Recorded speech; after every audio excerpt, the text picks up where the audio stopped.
If you love Indian dals, then this spicy and tangy sambar recipe is something you will absolutely fall in love with. Made with pink lentils and vegetables, this is a recipe that's easy and quick to make, it's nutritious, and it's perfect for everyday meal planning. This is actually the dish that I had made to impress my wife almost 15 years ago, and I've been making it ever since.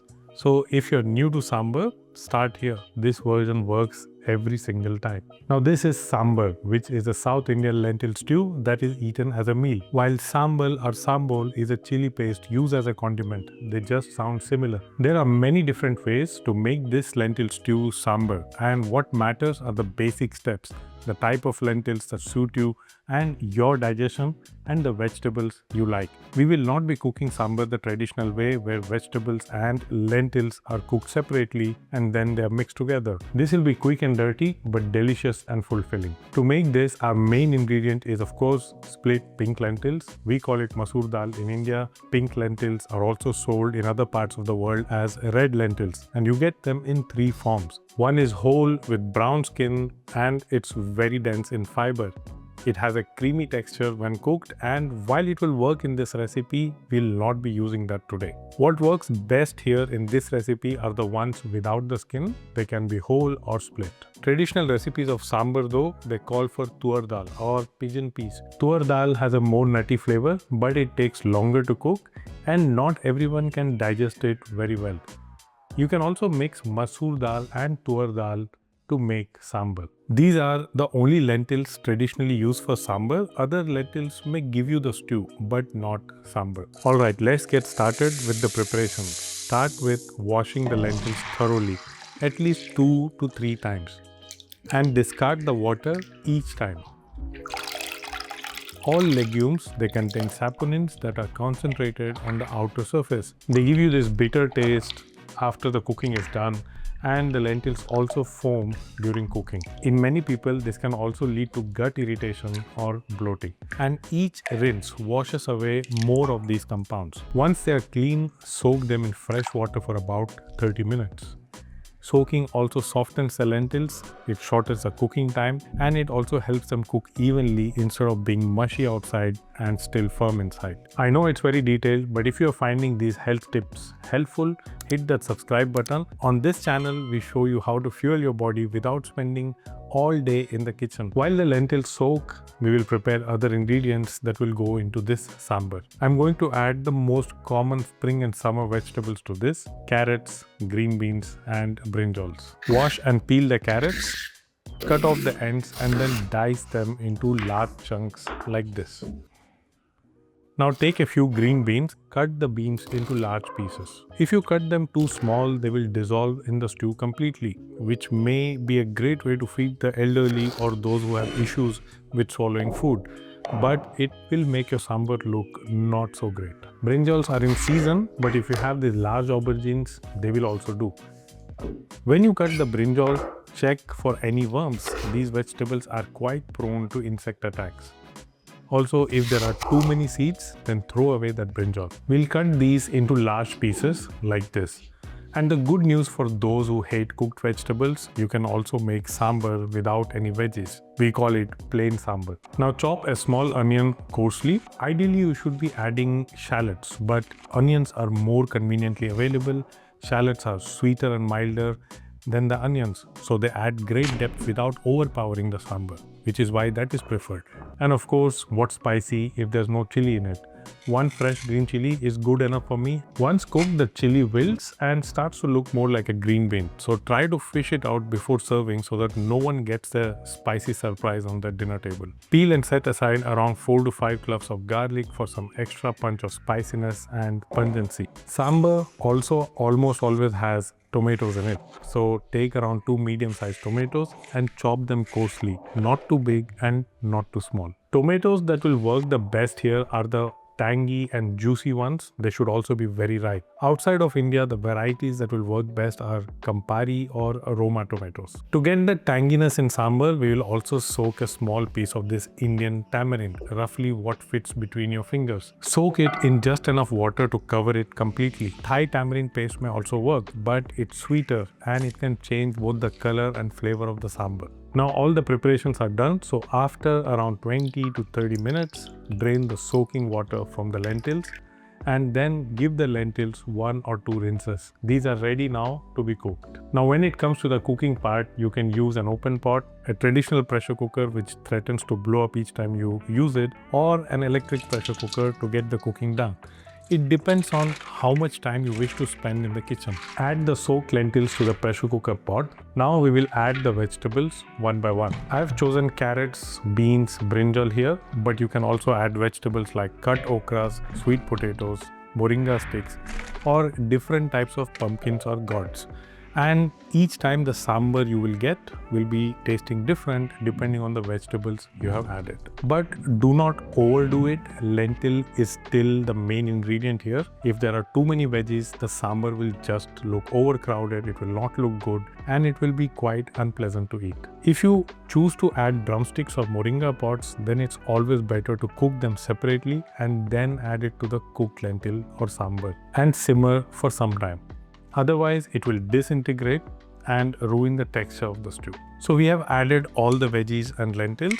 Add the turmeric powder now and some salt to taste. We started with about 1.5 cup of unsoaked lentils. So add between 5 and 6 cups of water. These lentils, they cook really fast. But if you're cooking in an open pot, it might take around 20 to 25 minutes. And when I say open pot, I mean no lid at all. The boiling water will spill all over the stuff if you cover the pot with a lid. Finally, close the lid and pressure cook for about 6 to 8 minutes. Some people prefer cooking in an open pot so that they can keep removing the foam that forms on the top as the lentils cook.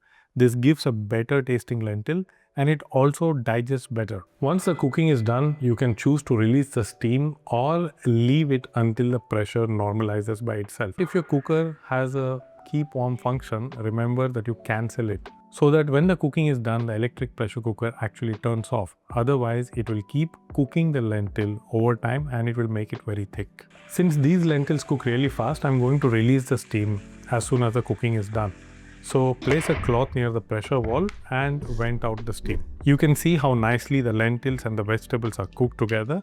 And if you are someone who loves flavorful food but prefers not to have spices, then you can just add some healthy fat like ghee or coconut oil or olive oil and enjoy it as it is. But we are of course making sambar and there's no sambar without the sambar spice mix. So let's spice up this cooked lentil.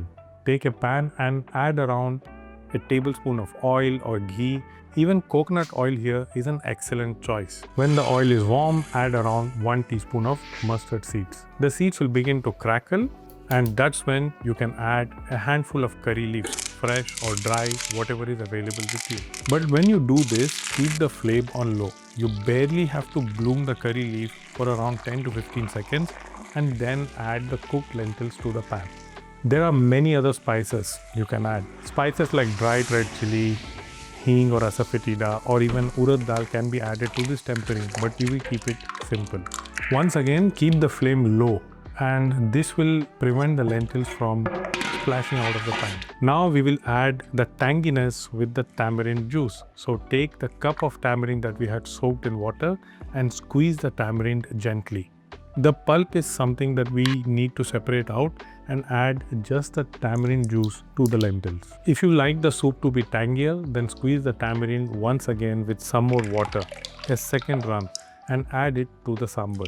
If you do not have tamarind, you can always add lemon juice at the end. I have deliberately kept this sambar thick. This makes it easier for me to store it, and I also prefer to have food that is dense. Now we will add the main spice, which is sambar powder.